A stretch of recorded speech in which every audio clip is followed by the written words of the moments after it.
This guy has been eating nothing but plants for the last 30 years. Welcome back, everybody. This is my yearly trip to John Kohler's here. We're in his backyard. For those of you who don't know who he is, he's the ageless man who basically eats only things that he mainly eats from his backyard, and all of it is plants. And he's been doing that for 30 years now, started in 95. Wow. So you eat just plants. I eat all plants. The whole internet is now flooded with this brainwashing that plants are full of antinutrients, and that if you eat plants, you're going to be nutritionally deficient and you're going to wither away. You don't look like you're withering away after 30 years. Not withering away yet. So there's two things. One is you don't get nutrition if you eat plants. And I'm getting these people saying in the comment section, I used to eat non-processed plant foods and plants wrecked my gut. And as soon as I went carnivore, all of my problems went away. Well, you know, Marcus, I get the same comments on my videos. And I think there's trolls just trolling our channels, telling people like in the comments, like, plants didn't work. I went carnivore and I feel better than ever. Well, you know, that's going to be interesting because my personal opinion is that short-term carnivore may work for some people, but the long-term, you're gonna lose your life earlier than later. But that's up to you, you know. So, you know, here's the thing. Plants have, you know, you could call them plant toxins. I like to call them phytonutrients because on the same flip side, you could look at them as bad, but you could also look at them as good. Nothing in life is always right, wrong, good, bad. It's always like a spectrum of good, bad, right, wrong, right? It depends. It's on a continuum. And plants have a lot of nutrients we actually do need. And yes, some plants contain some amounts of anti-nutrients, if you want to call them that. That's what, you know, carnivores like to call them, such as oxalates. This plant right here is spinach. It contains oxalates. It's actually one of the highest in oxalates in my garden. Another one that's really high is actually right behind me. It's a Swiss chard. These are super high in oxalates. And, you know, here's the thing, guys. If you eat seasonally, which nobody does because everybody goes to the grocery store and every day of the year they have spinach you could buy in the 2-pound organic pack at Costco, right? Every day of the year. In my garden, this spinach is bolting. It's going out. It's going to end. I won't have it in another month. It's going to be gone until next year when I'm growing it in the wintertime, right? And guess what? I'm rotating my diet based on the seasons, which is something most people never do because they don't eat what's in their garden. They eat whatever they can buy at the store, and in the store, they import things from all over the world where it's some season anywhere. It's like 5 o'clock anywhere. It's some season anywhere. So you could always have, you know, all the different kinds of foods. And unfortunately, most Americans also, or even many raw vegans, go to the store and every week at Costco, they buy this organic spinach. The same thing every week. I always buy spinach, lettuce, romaine, some bananas, and oranges, and whatever else. Dude, eat locally, eat seasonally, eat out of your garden. This way your diet is always changing. You're never gonna get too many plant toxins of any specific toxin. Visit your local farms if you don't grow your own food. Grow your own sprouts and microgreens, and don't always grow the same microgreens, grow different ones. I mean, another thing, I look at traditional cultures. Man have been living on greens since we emerged from wherever we emerged from, you know. We've been eating greens, and our bodies have become used to dealing with them. And this is traditional people. So for example, in traditional African societies and cultures where they're not eating processed junk food, fast food, actually a lot of their greens are high oxalate greens. They digest them just fine. Maybe this is partly genetic, but also partly they've tested them and they have higher amounts of beneficial bacteria, such as, Oxalobacter formigenes. Formigenes, right, that could digest more oxalates, right? That's one thing. The other thing is that traditional cultures have learned how to cook their food or process their food properly to reduce the oxalate levels. And most Americans are dumb, you know, and they just think they can eat everything wrong. So for example, if you take this spinach and you boil it, which then it's not raw anymore. But if you boil it and you throw away the water, all the soluble oxalates get thrown away in the water.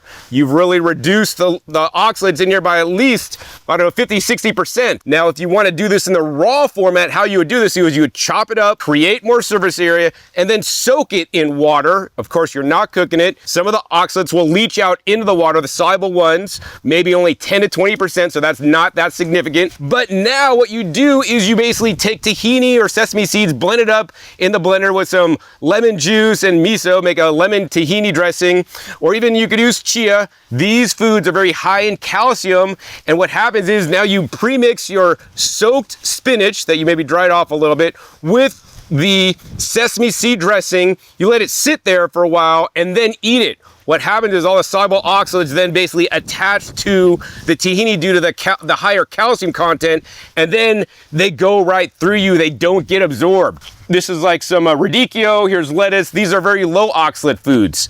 So you don't always need to eat high oxalate foods, and when you eat them smartly, so you don't get high levels. I mean, on another side, there's a lot of studies that show some level of oxalates may be health promoting.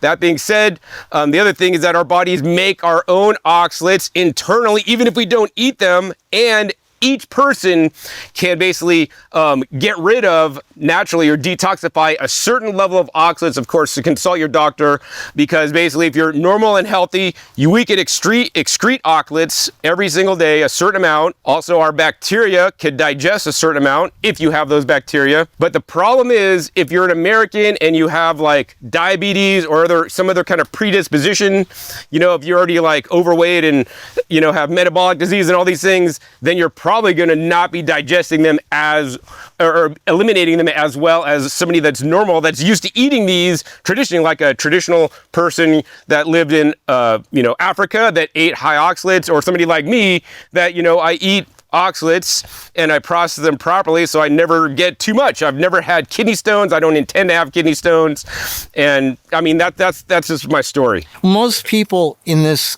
modern world eat bread, pasta, cereal, cookies, crackers, pizza, refined carbs, and sugar, so they get sick. And when they get sick, what do? They take antibiotics. What does the antibiotics do? It kills the oxalate digesting bacteria. Your gut is 70% of your immune system. So they say oxalates are bad for you. Not all foods even have a lot of oxalates. I mean, just don't eat the spinach. There's so many foods to eat that grow in nature. They're just looking for excuses. I mean, people have been eating plants forever. It's just something that healthy people can handle. But most people are not healthy. I think that's the key, Marcus. Most healthy people can handle, and when you're coming from a standard American diet, then you're immediately going to like vegan or raw vegan, trying to eat all these plants, and then you're like, oh, spinach is healthy, I'm gonna eat a ton of it because more is always better in America, right? No, it's not. And then you have problems because you already have metabolic damage that you're trying to heal from, and then now plants mess you up, and then you go carnivore thinking that's the answer, and then maybe that might work for a while, but then sooner or later, you're gonna start having problems from that. I think once again, it all comes down to balance and not overeating any specific food. The other thing, I also recommend is actually, while I do sell juicers for a living, I actually don't recommend juicing spinach and chard because that can concentrate the oxalates and you could have even higher uptakes of these things. So if I juice like one sprig of chard every other week or something. But if you find me, I'm actually juicing mostly lettuces, which is what I love to juice the most. My juice is actually, based around lettuce, which actually has very low, if any, oxalates, and it actually has not too many other toxins in there. So what do you mainly eat? What's your normal diet? Every day I usually have a green juice. So this week's green juice is basically romaine hearts with cabbage, green cabbage, and then I do ashwagandha stems from my garden, and then I do usually some kale in there. Yeah, and then I drink like a quart. Oh, and then this time I also use cucumbers because I kind of needed a little bit more volume. I like to do mostly greens and vegetables without any fruits in there, and I don't put any kind of sweet fruits in there. So I did 1 quart of that so far. Next, actually, after this video, I got some cucumber jicama juice that I made. So this is very important to stay hydrated, and while I do drink water, I would prefer to drink juice with structured water and also a lot of nutrition in there. I might have a meal of fruits. Actually, earlier I had 3 mangoes, and then later on I have actually my raw soup prepared. So it's based around pepper juice. And then I come around in my garden, I pick this. I pick one leaf of almost everything, or things that I need to harvest. This week's has bok choy that was over there that's I cut out, and it went into my raw vegan soup. It has some heat processed ingredients in the raw vegan soup. So it has like cooked mushrooms and cooked beans, but it has raw olives, raw capers, shredded cucumber, shredded carrots, shredded zucchini, sunchokes from my garden, and basically just a hodgepodge mixed in juice, the pepper juice that I blend up with nuts and seeds, herbs and spices. And then I eat that, and then if I'm still hungry, then I might have some heat processed foods that I cook in the Instant Pot so I don't create carcinogens such as acrylamide. And it could be some, like I was at my friend's garden, I got some locally grown artichokes that are amazing. They have like such like a deep, rich, like mineral flavor. I might cook that in an Instant Pot. I could have some purple potatoes or purple sweet potatoes, or I might have some, beans or rice in addition, like smaller amounts. So I eat primarily raw vegan with, started adding some heat processed foods since actually you were here last time. People always say, well, where do you get your protein? You said nuts and seeds, and there's even a little bit in some of this stuff. So it's not like you're pounding the heavy protein. You're not wasting away. You're not a skinny, anorexic, typical raw vegan like you see out there, but they're fruitarians mainly. I eat some fruit, and actually I learned, Marcus, that I needed to reduce my fruit consumption, that it was not serving me well, actually. So like I eat beans. So for example, like soybeans are one of the highest in protein for beans, but then I don't like those because they're like GMO and all this stuff. But there's another one called tarwi beans from South America, or lupini beans. They are quite toxic. If you eat them raw, they're going to kill you because they got alkaloids. But if you soak them and cook them properly, they're very high in protein, like as high as soybeans, even more than meat, actually. I mean, look at him. Look at his arms. He's not skinny. Yeah, I mean, I don't like work out. I like lift buckets, and I'm lifting bags of compost. But you're not shriveled up. 30 years of eating. Look at this. Everything you see here is green leafy stuff. He doesn't have a lot. You don't have like big nut trees and. No, I have a couple fruit trees, no nut trees. I think Gundry really messed up the health world so much with his lectins and his, all the anti-nutrients, and people, I mean, everybody's buying into that. The meat thing, I'm like, I don't like killing animals and stuff, but I always say, as long as you find it in nature, it's a lot better than if you get it, junk food, processed food. In the old days, before we had civilization, people would eat stuff that only what they found in nature. And animals is part of that. And I'm not saying it's good or bad. If you don't like killing animals, fine, then eat plants. People do fine on that. I don't judge either way. But when people say that eating plants made them feel worse, I think they're coming from a place where they were already messed up by eating pasta, bread, cereal, cookies, crackers, pizza, where they took antibiotics, the alcohol, you name it, coffee every day, and then their gut was messed up. So, and then they also say fiber, we can't digest fiber. Of course not.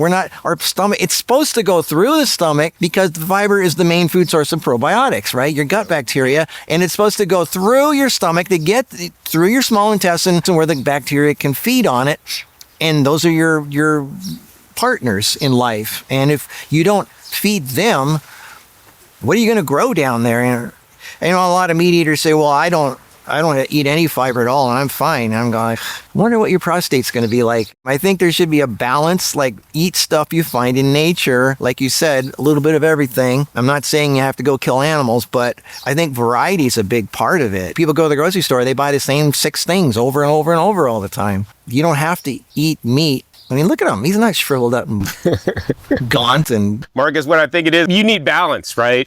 And unfortunately, in our society, people want the easy message. Lectins are bad. People gravitate to that message because they can latch onto it. Yeah, that's the bad guy. I'm going to do what's good.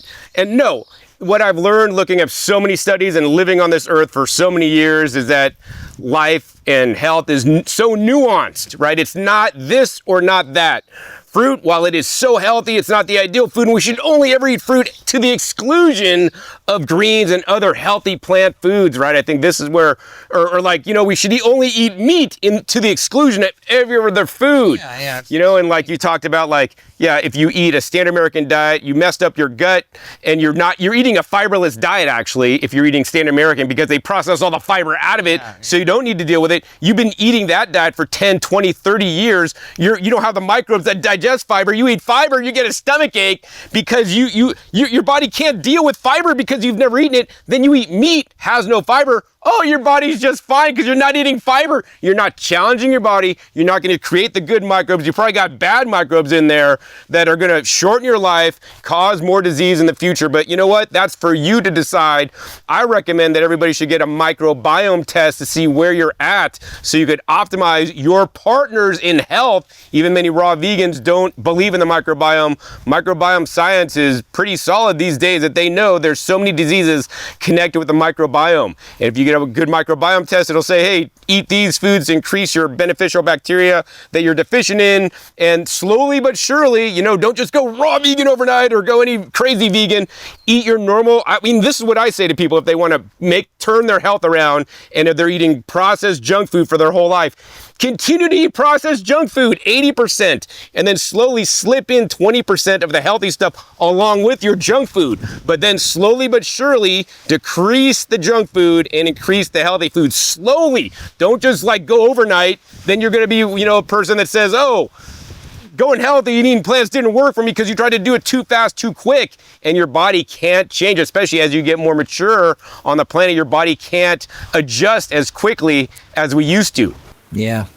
It's another thing people say is oh, plants have feelings too. If you kill them, they feel the pain. You think that's why they have the antinutrients to repel you so you don't eat them. And so first thing I say, oh, so we're not supposed to eat anything then because nothing wants to die. Okay, I say, here's my answer to that is you're not killing the plant. You're cutting off the top of it and the rest of it is still alive. And what happens when you cut off a piece of a plant? It grows back twice as big, yeah. Twice as strong. It's giving you more. It actually thrives more from you having cut off some of it.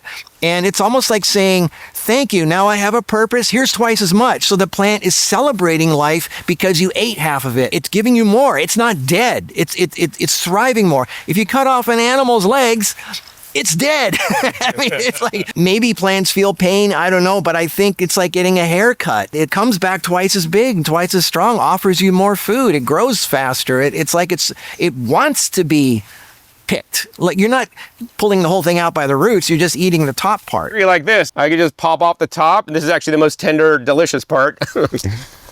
Eat it.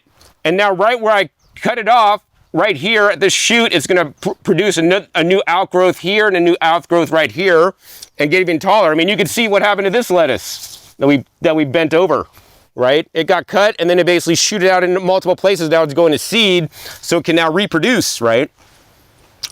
There's also ways you could harvest the bottom leaves and just pick a little bit off the bottom leaf. The top grows still growing. Of course, unfortunately, most people in traditional a lot of vegetables that they harvest, they just cut the whole plant down, like lettuce, if you buy lettuce. But if you buy kale leaves or collard leaves, they usually just harvest some off the side so the plant keeps growing. I eat plenty of roots. I think they're a good crop and we should be eating them quite often. They're actually quite healthy because they could concentrate a lot of nutrients. Carrots, beets, sweet potatoes, purple potatoes. But if you pull out a potato plant, eat the potatoes, for some reason, there's still some more growing. It's like somehow they always spread out more, Yeah. And then you could, of course, start more yourself and stuff. So, and then also too, the other thing we have to remember is nature is abundant, right? You plant one potato and then it turns into 20 potatoes. And when I dig them up, I maybe dig up 18 of them and 2 of them I never find because they're somewhere I never found them. And then they come up next year, right? Right. My Jerusalem artichokes, I can't get rid of them. I pick 20 of them and then there's 10 more that comes up. Yeah, some plants are you can't, once you plant them, they're yeah, like this mint I'll never get rid of. I tried to empty all the soil out, take everything out, put it back in, and it still came back. Yeah, your rosemary plant became a monster. The plants just want to grow and continue to grow. And I mean, plants have evolved with us and with animals on the planet. These plants know that deer is going to come and eat it, right? I mean, they're designed to do that, to get eaten by deer, and then they just shoot out more plants. Or some plants, even if you cut them into the ground, they're still going to come back because the roots are still alive. Plants do want you to eat them because in nature, the deer is a good example. Animals eat plants, including the seeds, right? They eat the fruit and stuff. And then they go 2 miles away and poop out the seeds in a pile of fertilizer. It can sit there for 100 years until it rains. The rain wets the seeds. Enzyme inhibitors get melted off the seeds. It mixes with the fertilizer and grows. The plant could not spread if it wasn't for the animal eating it, digesting it, pooping it out 2 miles away. This whole thing about ants, plants don't want to be eaten. I think the anti-nutrients are only strong enough to repel bugs, but it doesn't really affect us very much, I think. It's too low of an amount to really make a difference to us. Plants don't want to be eaten by bugs, because if they were eaten by bugs, then there'd be no plant left, and then we couldn't eat it. So I think the design of the anti-nutrients is to keep the little guys away, not the big guys. So I think the anti-nutrients, it depends on the plant. So like in the back of my garden, I'm growing this stuff called chaya, or tree spinach, right? If you eat it raw, it could kill you, right? Because it has too many alkaloids that are toxic. But if I steam it, or just even, I usually steam it, it cooks them off. And then I could eat this plant in higher quantities, right? So it's very important to know your plant and what you're eating. Most common vegetables in American supermarkets, you could eat raw without any problems. In proper amounts, but then there are definitely some of the more tropical foods, especially with animals, right? You'll find deer always eat these if you grow them in your garden, and then deer will never mess with, these plants, because animals inherently know what's toxic and what isn't, and they won't eat them, whereas we're dumb. We'll eat whatever's in front of us. Yeah, that's actually another good point, is some people say, I always say bitter is good for digestion, right? Swedish bitters and all that. People say, well, no, we're not supposed to eat bitter. That's why plants are bitter, because they don't want you to eat them. And that's why sweet stuff is. I go, oh, well, poison hemlock is sweeter than sugar. Bitter foods has been proven to improve your digestion and clean your liver. The grocery store thing, that's another thing that triggers people. They say, oh, but did you know that all the foods you buy in the grocery store are not really natural anyway, that they're all hybridized, and that they're not really healthy because they're man-made, and you would never find them in nature? All during history, man has been basically selecting for certain traits in foods, whether you want to call that hybridization or just man selection. We've selected for fruits, and generally in fruits they select for the sweetness and being sweeter. Also they select for being shippable, so they don't spoil in shipment. As for greens, maybe they select for this one grows faster, and it's the same lettuce. We could plant it grows in half the time as this other lettuce, so we could flip more lettuces in the year and make more money. They grow for so many different reasons. Unfortunately, the reason that I like to grow for is for nutrition. So, what people don't understand, Mark, is that, plants make, for tomatoes, for example, they can make up to 200 different plant metabolites, or I would call those phytonutrients. You could call them phytochemicals, and the plants don't necessarily make it for us. They make it for itself so it could defend itself from nature. For example, this lettuce here is like nice and purple. This lettuce here is more green. Which one is more resistant to sunburn? The one that's a light color or the one that's a dark color? Yep, you guys are geniuses. It's the one that's a dark color. Like, dark-skinned people are, not as likely to burn as somebody that's nice and fair, right? So plants make all different kinds of nutrients, and my goal is to get the plant to express all the different nutrients so that when it grows, I could eat these nutrients and even grow, more purple lettuces instead of green ones to have these things, So that's my focus, but unfortunately, when you go to the grocery store, that's not necessarily their focus. So that's why I think it's very important to grow your own food. Check out a company, Seeds.com, Baker Creek Heirloom Seed Company. You could just get their free catalog and see all the amazing colors of foods. I encourage you guys to eat the rainbow. Buy different foods each time you go to the grocery store, even if you are limited to what the grocery store sells. So you're getting a wider variety of nutrients. And of course, when you eat a wider variety of foods, you're decreasing the anti-nutrients in any one particular food, because you're getting a greater diversity and you're getting a greater, depth of different nutrients, vitamins and minerals, and these phytochemicals that, in my opinion, are so critical for our health, right? Greens especially are very high in phytochemicals compared to calories, whereas fruit, especially bananas, I like to pick on bananas, are very high in calories and have very few phytonutrients. Not that they're phytonutrient deficient like white bread, but nonetheless, compare them against like some red lettuce, the red lettuce, or even if you want to get some fruit, get some blueberries, some wild blueberries. My goal is to eat high phytonutrient food versus like just low phytonutrient food, which I would consider filler food. So that's why, I juice the greens to concentrate the phytonutrients so I could actually get them more into me and be healthier, because, phytonutrients in some of the studies I've seen are correlated with a longer life and actually having less, disease, and actually in many cases healing from many different situations. And this is something also not really discussed, Marcus, is that, the greens are much more, in my opinion, I don't want to say healing food, but a food that's going to get you healthier in the long run. Not to say that fruits are bad, because I eat plenty of fruits, but we want to have the right balance. And I think, unfortunately, in raw vegan lifestyle, most people have too heavy of a fruit balance without enough greens and other vegetables. And I would even, say you should eat other plant foods, including grains and beans and things. If you want to keep your raw label, I have ways on my channel how you could keep those raw and still eat them. Some beans can be sprouted and eaten. Some rice you could soak those and sprout them, but they don't really sprout and eat them. Grains could be sprouted and eaten too. I eat einkorn, which is like an ancient grain lower in gluten.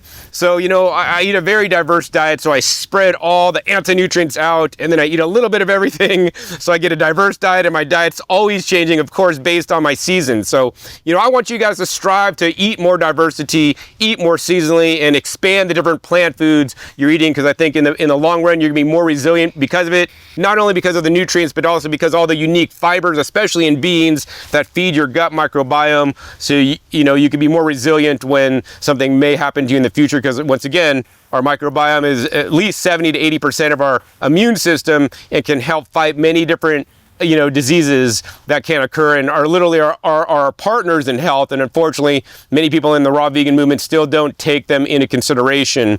And especially doing a juice fast, which I do sell juicers. Even if you go on a vegetable juice fast, that will modulate your microbiome. And I don't recommend long juice fasts, because literally you're feeding a little bit of fiber from the juices that have the soluble fiber, but you're removing all the insoluble fiber. It's interesting, the people that say plants are hybridized, right?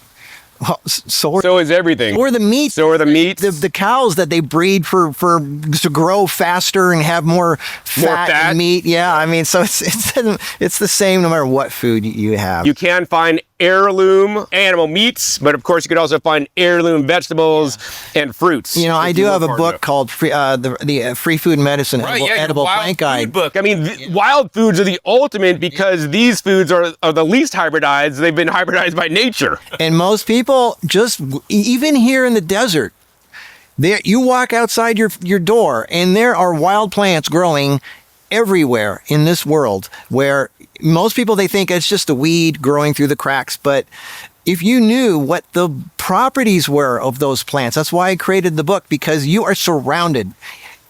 And we even walked James Sloan out to the desert, and he pointed out where people go to die, like the desert, there are plants that can be used for all kinds of reasons. And so, if people think they see plants, they have no clue that it's A, if it's edible, B, what it's used for, what the beneficial properties are, and how to prepare it or anything. That's why I created the book. Wild plants don't get watered. So they grow roots really deep because they have to survive. So they have more concentrated, stronger nutrients, things that make them alive rather than the wimpy farm plants, which just get watered every day. They don't have to grow deep roots.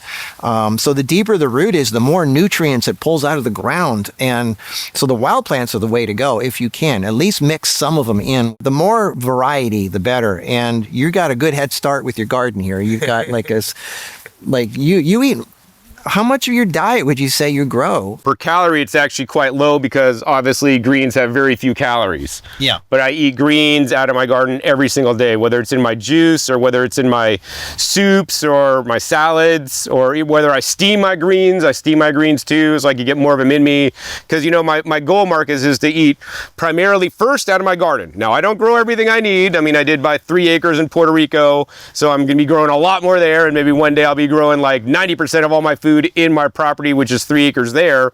But nonetheless, at this point, I grow all the greens, and some other fruits. And my goal is to eat out of my garden first. And then secondarily, then I go to local farms in the area, pick other local foods that are in season. So actually this week I got some local beets that are just so tender and so much different than the stuff you'd buy in the store.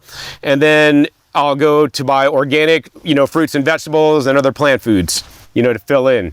So, I mean, that's how I live, and I would encourage more people to live like this, where it's like eating more local foods. I'm not like one of the local war people that say, I only eat what's local, because I think that's not maybe as wise, because once again, being in a certain geographic location is limiting the foods you are eating. Whereas in this world where we have commerce and people bringing things in and importing things, I want to eat all different kinds of foods and have a greater diversity. To me, that's more important. But if, local is your thing, I highly respect that. Every year that goes by, you look the same. Thanks, Marcus. So it's working, obviously. So you can live and thrive and be healthy eating nothing but plants. I think you just got to do it smart. And unfortunately, online, a lot of people in our space, Marcus, try to dumb it down.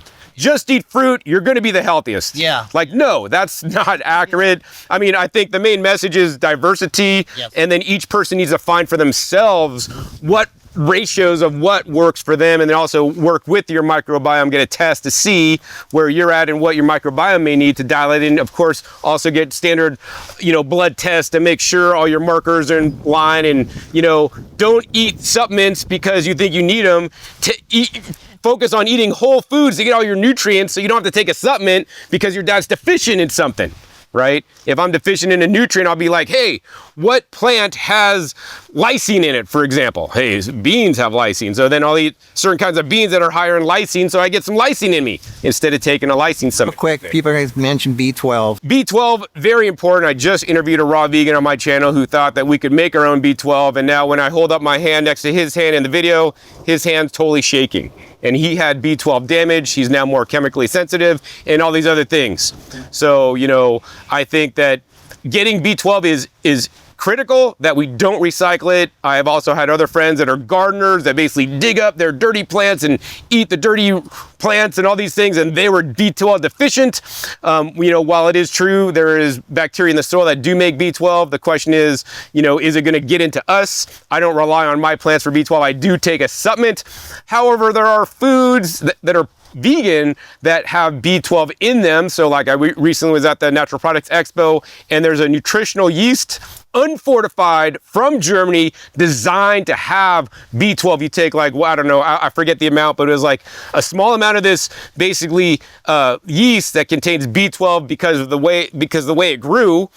And then you got your B12. So if you don't want to take something, you can eat this yeast now. So how do you feel about people saying, well, that proves right there that you have to eat meat because otherwise you wouldn't get your B12? So, I mean, we got to look back to nature. So in nature, like did man take B12 supplements? I mean, even these days, not all animals have B12, right? If animals are being fed on a CAFO and being fed, or, GMO corn and soy, those animals don't have B12 in it anyways, right? So, B12 is from the bacteria. If the animals eat like the grass with the roots and then chew it all up, they're gonna have that bacteria, they're gonna make the B12, and then it's gonna get distributed in all their meat, right? In nature, if we were out in nature, if we drank from like dirty streams, which you can't drink from streams anymore because now they have PFAS and other pollutions and toxins in there, like thousands of years ago, if we drank from streams, dirty streams could have had some B12 bacteria and that we could have gotten, right? And of course, everything these days is totally sterilized to kill everything, including the good bacteria that may make B12. And thousands of years ago, it was a totally different place. And the other thing I would say is that, like Marcus, I want you guys to eat as many plants as you feel comfortable with. My opinion, and based on the science, that everybody should be eating at least 80 to 90% plants. I mean, some people would say 95% plants. If you want to eat 5 to 10% of high quality animal products, like you could be healthy doing that. If you eat more than 10% of the animal products, I don't think you're going to be optimally healthy. But the whole thing is we need to have a diet based around real foods that you could find in nature, not things that are man-made. That's what it comes down to. Eat things you find in nature. These days, we are not living in nature. Like none of you guys have, like hardly any of you guys have a garden. You're not connected with nature. You don't go forest bathing. We've lost our connection with nature. And I think that's really the problem with B12, is that we've lost our nature connection. Every food you buy in the store has been sterilized. They don't have any bacteria because they're going to have the next E. coli outbreak on cantaloupe, which was caused by cow poop that had bad bacteria on it. Actually, I read about November, there was like an organic carrot had some kind of like it was recalled, which I was like, whoa, organic carrots, that sucks. But like, it's because contamination problems due to animal products, right? Yeah. And when you eat animal products, guess what? You could be potentially eating the contaminated stuff and get the E. coli. I mean, there's more outbreaks from meats than plant foods because you're directly eating the animal products that could have the bad bacteria in them in the first place. That's why, of course, you should be cooking all your meats. Well, I think that pretty much covers it. I think we got quite a bit of coverage here. These are the most common questions I think that people ask. You're obviously doing good. Thanks, Marcus. You're living proof, and we're going to come back every year, and he's not going to change ever. So I don't know. The same John. Actually, we shot this 20 years ago. All the videos were shot, and we're just releasing one every year. So. Right. Well, thanks, John. It's been a pleasure as always, and it's always it feels so good to be sitting in this. This feels real. This feels nature. This is real. It's not like I'm sitting in a field of white bread or something. Well, thanks, John, and we'll see you guys in the next video. Bye, everyone.